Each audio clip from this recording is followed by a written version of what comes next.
అదిరన్ సంచ మహేశ్వరంకి అతి సమీపంలో HMDA approved villa ప్లాట్లు ఈఎంఐ మరియు బ్యాంక్ లోన్ సౌకర్యం అందుబాటులో.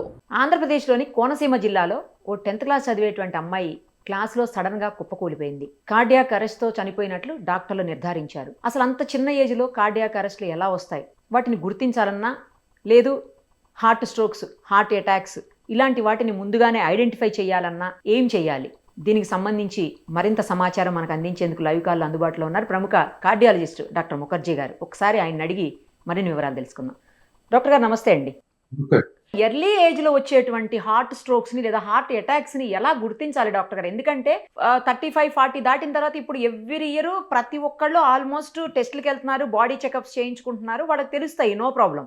కానీ చిన్న పిల్లల్లో ఎందుకు మనం చేయించం కదా? జనరల్గా ఎవరు కూడా చిన్న పిల్లలకి ఆ టెస్టులు అనేవి రెగ్యులర్గా చేపియ్యరు. అసలు మనం ఈ మధ్యకాలంలో 12 years పాప బస్సులో పడిపోయింది చూసాము. ఇప్పుడు ఈ అమ్మాయి 10th క్లాస్ అంటే 15-16 years ఏజ్. తర్వాత 10 years పాప చనిపోయింది, అవి చూసాము. చాలా చిన్న చిన్న పిల్లలు చనిపోతున్నాయి, రెగ్యులర్గా చూస్తున్నాం సార్. మనం వీటన్నిటిని ఎలాగా కంట్రోల్ చేయగలగాలి? అసలు ఎలా వాటిని ఫస్ట్ మనం ఐడెంటిఫై చేయాలి? అంటే ఫస్ట్ దానికన్నా ముందు క్లారిఫికేషన్ ఏంటంటే, ఈ అమ్మాయి చనిపోయింది హార్ట్ అటాక్ తో లేకపోతే హార్ట్ స్ట్రోక్ తో అని అంటాం మనకి ఇంకా కంప్లీట్ గా తెలియదండి. ఇది హార్ట్ అటాక్, హార్ట్ స్ట్రోక్ అనేవి రెండు ఒకటే మీనింగ్. కానీ ఈ అమ్మాయి ఖచ్చితంగా చనిపోయింది కార్డియాక్ అరెస్ట్ తో. కార్డియాక్ అరెస్ట్ వేరు, హార్ట్ అటాక్ వేరు. ఈ రెండు డిఫరెన్సియేషన్ మనం కనిపెట్టాలి ఫస్ట్. జనరల్ గా మనం అనేటప్పుడు నార్మల్ కామన్ వర్డ్స్ లో హార్ట్ అటాక్ తో చనిపోయారు, హార్ట్ స్ట్రోక్ తో చనిపోయారు, కార్డియాక్ అరెస్ట్ అనే మాట జనరల్ గా ప్రొఫెషనల్స్ యూజ్ చేస్తారు కదా సార్. నార్మల్ విలేజెస్ లో అక్కడ కూడా యూజ్ చేయరు. గుండె నొప్పితో చనిపోయారంట, గుండె ఆగిపోయిందంట, ఇలాగే మాట్లాడతారు జనరల్ గా. అంటే ఈ రెండింటికి వ్యత్యాసం తెలిస్తే మనకి కన్ఫ్యూజన్. ఎందుకంటే కార్డియాక్ అరెస్ట్ అనేది మెడికల్ టర్మ్ అని కాదు, అంటే మీనింగ్ లో కూడా డిఫరెన్స్ ఉంది. ఇప్పుడు మామూలుగా బ్రెయిన్ స్ట్రోక్ అంటారు, ఇక్కడ మామూలుగా హార్ట్ స్ట్రోక్ ని కూడా స్ట్రోక్ అంటుంటారు మనం బయట కలెక్టివ్గా. అది మీనింగ్ డిఫరెన్స్ కాదు, జస్ట్ మాట డిఫరెన్స్. ఇది అట్లా కాదు, మీనింగ్. అందుకని మనం తెలుసుకోవాలి దీని గురించి. ఎందుకంటే మన గుండెపోటు లేకపోతే హార్ట్ స్ట్రోక్ తో చనిపోయింది అని అంటే అర్థం ఏంటంటే, హార్ట్ స్ట్రోక్ అంటే గుండె రక్తనాళాల్లో ఒక రక్తనాళం కంప్లీట్ గా మూసుకుపోవటం వల్ల ఆ గుండె కండరం డ్యామేజ్ అవటాన్ని గుండెపోటు అంటారు. దానివల్లే ఛాతి నొప్పి రావడం ఇట్లాంటివి జరుగుతాయి. ఇది మనకి కొలెస్ట్రాల్ వలన లేదా బీపీ షుగర్ల వలన ఇట్లా వచ్చే ప్రాబ్లం ఇది హార్ట్ అటాక్ అని. సో అట్లా కాకుండా ఏదైనా కారణం చేత, ఇప్పుడు ఏమో రక్తనాళాల్లో ఏం మూసుకుపోలేదు, బట్ ఏదైనా కారణం చేత గుండె సడన్ గా ఆగిపోయింది అనుకోండి, ఇది కార్డియాక్ అరెస్ట్. ఇప్పుడు గుండెపోటు కూడా కార్డియాక్ అరెస్ట్ కి ఒక కారణమే. అంటే గుండెపోటు వచ్చిన మొదటి గంటల్లో సడన్ గా కార్డియాక్ అరెస్ట్ వచ్చే అవకాశం కూడా ఉంటుంది.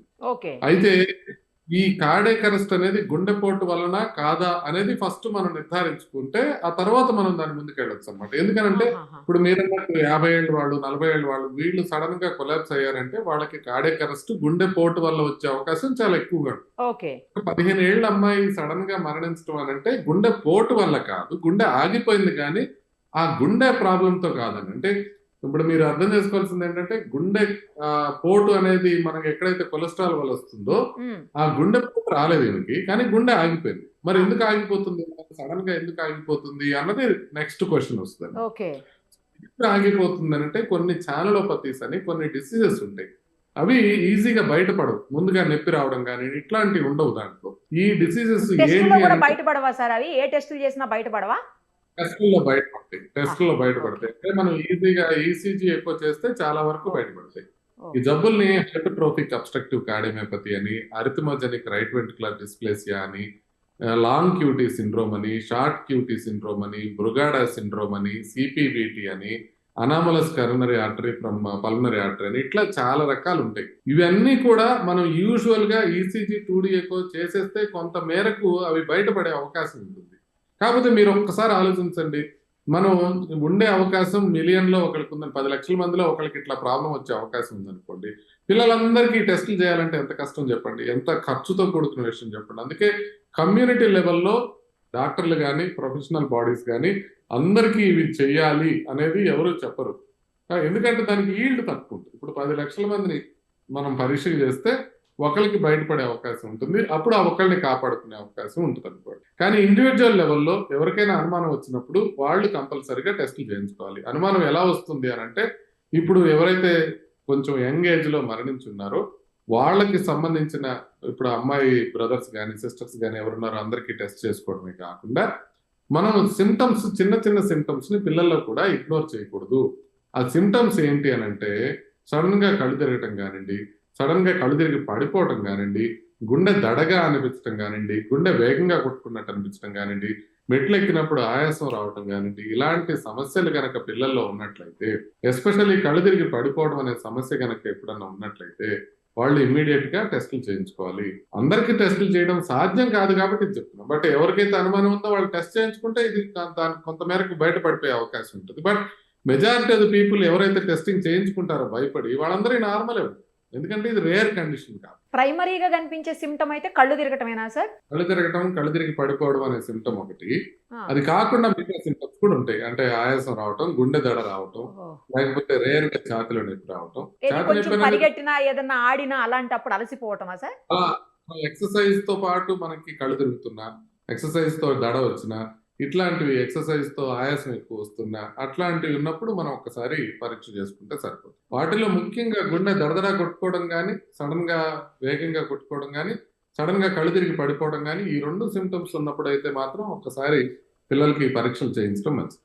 ఫ్యామిలీ హిస్టరీ ఉన్నప్పుడు కూడా జాగ్రత్తలు తీసుకోవాల్సిన అవసరం ఉంటుందా డాక్టర్ గారు? దానికి దీనికి ఏం సంబంధం లేదా? లేదు. ఫస్ట్ అదే ఇంపార్టెంట్. మనం అనుకుంది ఏంటంటే ఇప్పుడు ఈ అమ్మాయి చనిపోయింది, వీళ్ళ సిబ్లింగ్ కి ఇమీడియట్ గా మనం టెస్టులు చేయించాలి అని చెప్తున్నాను.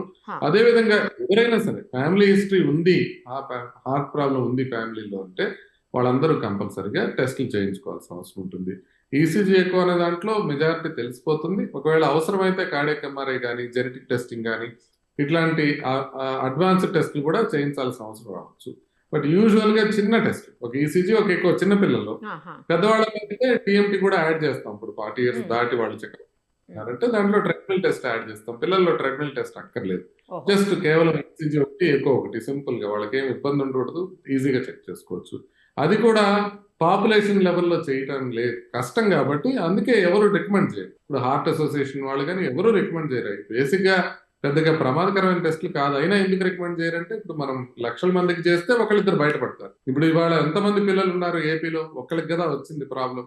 అంటే ఎన్నో లక్షల మంది, కోట్ల మంది ఉంటే వాళ్ళల్లో ఒకళ్ళకి ప్రాబ్లం వస్తుంది అని అంటే అది నివారించడానికి వీళ్ళందరికీ టెస్టులు చేయాలా? టెస్టులు చేసినప్పుడు ఏదైనా చిన్నది వేరేది బయటపడితే వాళ్ళు టెన్షన్ గురవుతారు కదా, దానివల్ల అనవసరమైన టెస్టింగ్ ఇంకా ఎక్కువ అవుతుంది కదా అని చెప్పి ప్రొఫెషనల్ బాడీస్ ఏవి రొటీన్ టెస్టింగ్ కి రికమెండ్ చేయవు. ఇప్పుడు ఒకవేళ టెస్టుల్లో ఏదైనా ప్రాబ్లమ్, సిమ్టమ్ ఏదైనా బయటపడింది అనుకోండి డాక్టర్ గారు, దానికి పూర్తి స్థాయిలో ట్రీట్మెంట్ ఉంటుందా? క్యూరబులేనా? అది క్యూరబుల్ కాదు కానీ కంట్రోలబుల్ అన్నమాట. అంటే ఇట్లాంటి కొన్ని రిథమ్ డిస్టర్బెన్సెస్ వచ్చేవి అవకాశం ఉంటుంది. ఇట్లా సడన్ గా కొలాప్స్ అయ్యే అవకాశం ఉన్న వాళ్ళకి ఐసిడి అనే ఒక పేస్ మేకర్ ఉంటుంది. ఆ పేస్ మేకర్ నార్మల్ గా ఏం చేసి ఉండాల్సింది, ఇప్పుడు ఇమీడియట్ గా కొలాప్స్ అయింది కాబట్టి టీచర్లు ఇమీడియట్ గా కొంత మేరకు సిపిఆర్ చేసినట్లయితే సర్వైవల్ ఛాన్స్ బెటర్ గా ఉంది. సో మీరు అందులో ఉన్నారనుకోండి, హాస్పిటల్లో ఇమీడియట్ గా ఏం చేస్తారు, ఒక డీసీ షాక్ ఇచ్చి కాపాడతారు. అంటే షాక్ ఇచ్చినప్పుడు మనం కాపాడతాం కాబట్టి అదే షాక్ మనం వాళ్ళు స్కూల్లో ఉన్నప్పుడు కానీ, బాత్రూమ్ లో ఉన్నప్పుడు కానీ ఇవ్వలేం కాబట్టి వాళ్ళకి ఐసిడి పేస్ మేకర్ లాంటిది ఉంటుంది. ఆ పేస్ మేకర్ లాంటిది అమర్చినప్పుడు వాళ్ళకి అది ఇబ్బంది లేకుండా ఉంటుంది. అంటే సడన్ గా కూడా అది షాక్ ఇచ్చి కాపాడుకుంటుంది. డాక్టర్ గారు ఫైనల్ గా ఒకటి చెప్పండి. ఇప్పుడు మార్నింగ్ 4 o'clock నుంచి మార్నింగ్ 10, అంటే ఎర్లీ మార్నింగ్ 4 నుంచి మార్నింగ్ 10 AM మధ్యలో ఎక్కువగా హార్ట్ స్ట్రోక్స్ లేదా హార్ట్ అటాక్స్ లేదా కార్డియాక్ అరెస్ట్లు అవుతాయని అంటుంటారు. అది నిజమా? ఎందుకలా? ఖచ్చితంగా నిజమండి. ఎందుకనంటే మార్నింగ్ మనకి కౌంటర్ రెగ్యులేటరీ హార్మోన్స్ ఇమీడియట్ గా ఎక్కువ అవుతాయి. అంటే ఇప్పుడు మనం పొద్దునే విశ్రాంతి తీసుకున్నప్పుడు బీపీ చాలా తక్కువ ఉంటుంది, పల్స్ రేట్ చాలా తక్కువ ఉంటుంది. అంటే బీపీ నార్మల్ గా 90/70 ఉండాలి. నైట్ టైం నిద్రపోయేటప్పుడు అంత తక్కువ ఉంటుంది. హార్ట్ రేట్ కూడా తక్కువ ఉంటుంది. అంటే పొద్దున్న లేచి మనం యాక్టివిటీలోకి వెళ్ళేటప్పుడు బాడీ మనని ప్రిపేర్ చేసే విధంగా కొన్ని రకాల హార్మోన్స్ సెక్రెట్ అవుతాయి. ఆ హార్మోన్స్ లో మనకి స్ట్రెస్ హార్మోన్స్ కూడా ఉంటాయి. వీటి వలన బీపీ సడన్ గా పెరగడం, హార్ట్ రేట్ సడన్ గా పెరగడం, గుండె సడన్ గా వేగంగా కొట్టుకోవడం, ఇవన్నీ జరుగుతాయి.